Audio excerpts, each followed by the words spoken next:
Hi, I'm Carcino. Oh, let's talk about it. Let's talk about it. No one knows Carcino and none of these. There's so much going on in the world, and I'm just giving my 2 cents on it. Go in and do a raid at someone's house, but you don't have an arrest warrant for them. This just in.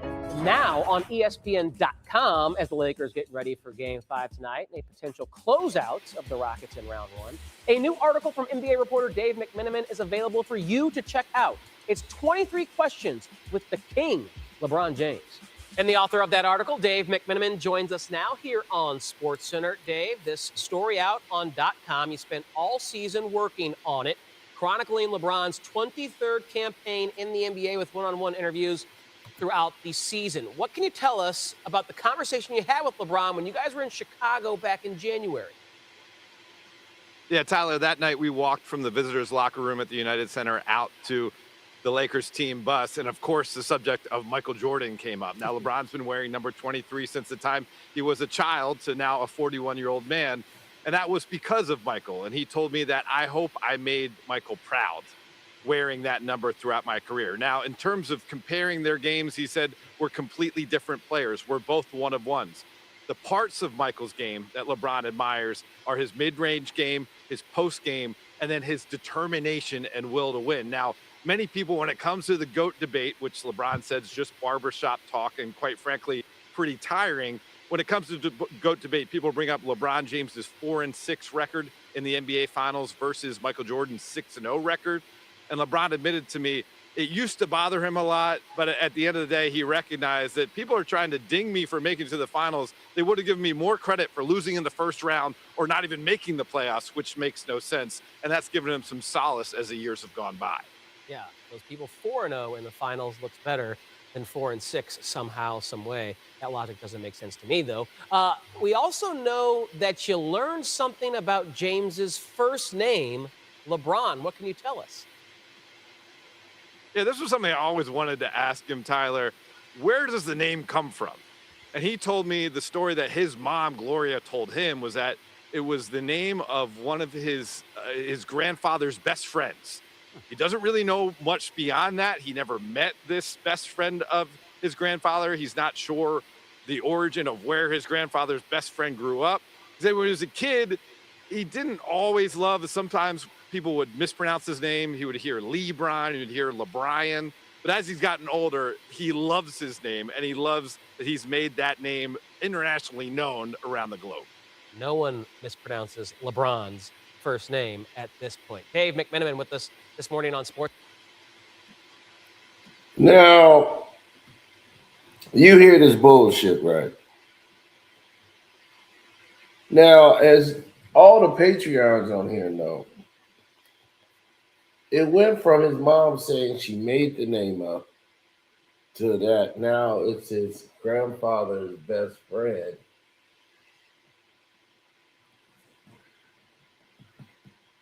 Dumbass lies because his mom don't want to tell him that he's named after a hookup with a one-time guy she liked named LeBron Davis. LeBron Davis, who happens to be from Dayton, Ohio, who still lives in Dayton, Ohio. That's who he named after.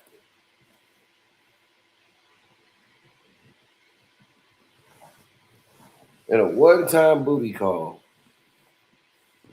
she fell in love with this guy, wanted him to be the father, knowing that he wasn't. So it's all here on the Patreon too. You can actually see LeBron Davis on here, the person who LeBron got his name from. Now,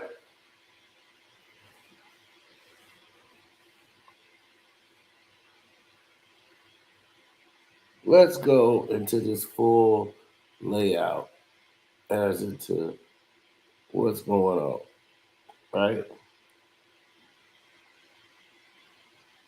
People are very confused because they have no idea. They have no sense of direction. They have no sense of control. You're my Patreons, so I know you guys listen with understanding and you spent your money to hear this information. Now, LeBron went and did this because one, Dave McMenamin works for him at Clutch Sports. He's another plant that they brought in.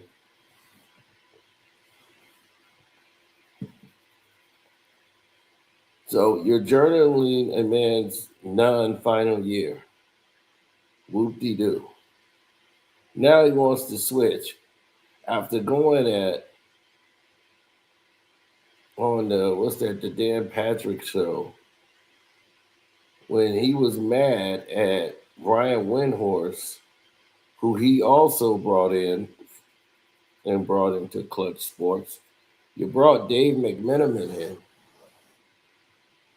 and then you sat there and blamed him. You bring in Dave McMenamin, blame him completely for saying he's gonna say some stuff like, "I wear number 23 because of Michael Jordan." That's not true. So you basically throw Wemby under the bus.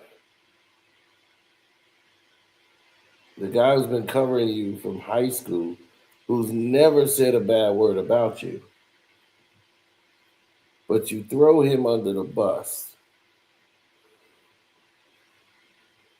saying that you're not wearing 23 because of Michael Jordan.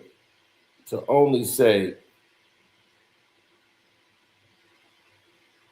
I hope I made him proud wearing that number 23.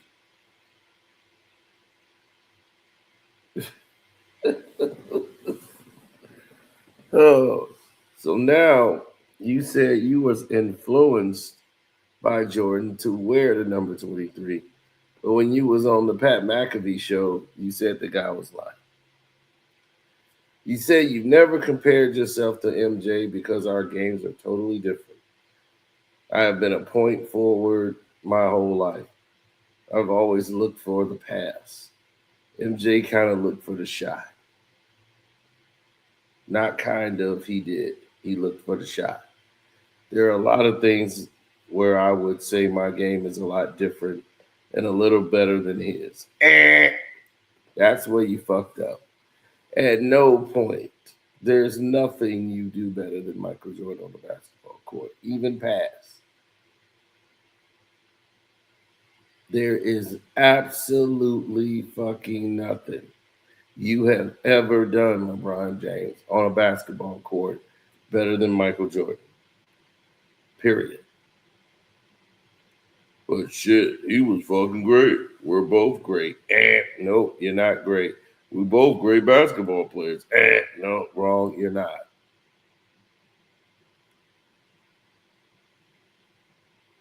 You're trying to tie yourself to Michael Jordan. It is sickening. It's sickening.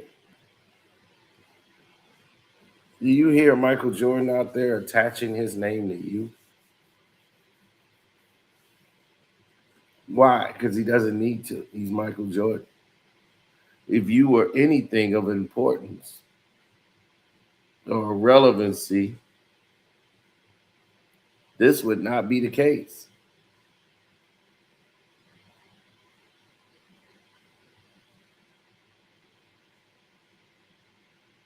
There's a lot of things MJ did that I do.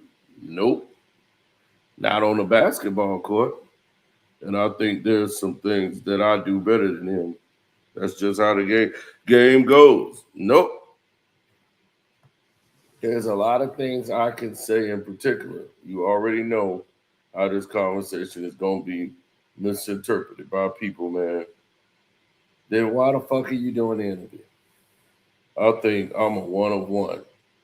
Yeah, you're the most overrated motherfucker in the history of the game. Absolutely. I think the way I play the game, I, I am a one of one player, and MJ as well.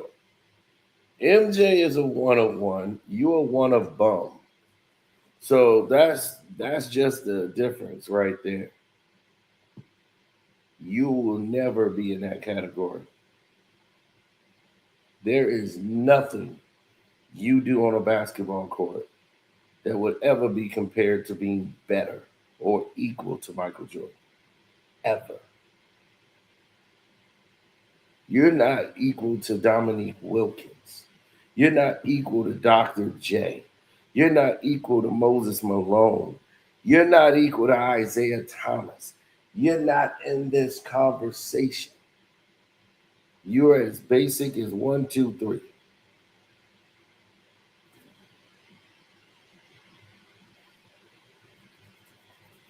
And this is the nonsense we are left to deal with now. All because of you. It's exhausting. You ever hear them deal with LeBron James and talk about him? It's exhausting.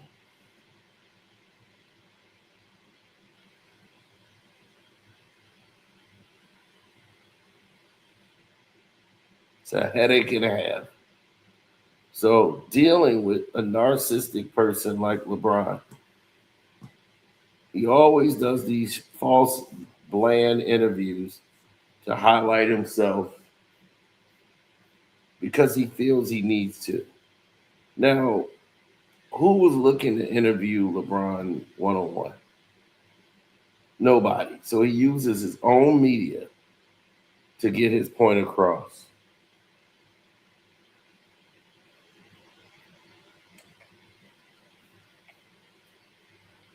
I'll just be so glad when this guy's out of the league. He single-handedly torpedoed the NBA, put it in a much worse state than it ever could wish it could be. Just imagine if he was everything they advertised. LeBron is the epitome of what you don't want in an athlete. Talking about, I grew up analyzing everything he did, how he could get to this spot, rise up, all of the above. Obviously, his post game was elite. His will to win. I think that is his trait that we all know and that we all wanted to be like, his determination to win.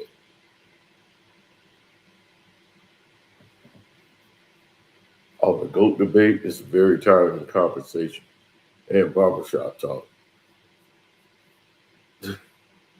You could look at both of us and say you love both of us without trying to shit on the other person. And usually it's shitting on me. Exactly. But I know for sure that I've done my part in this journey. Yeah, you've done your part of being a manufacturing piece of shit that has damaged the league. And now they got to come and create all kind of stuff. They try to get people to watch the game again because you just drove them all away. I never thought that I could be him. You can't be him. But I dreamed of this opportunity to live in his shoes that he lived in. You didn't live in his shoes. You lived in the shadow. I dreamed of being able to be in the big game and hit a game winner as the clock went down. I dreamed of having my own sneakers. I dreamed of flying through the air like him. I dreamed of people screaming my name.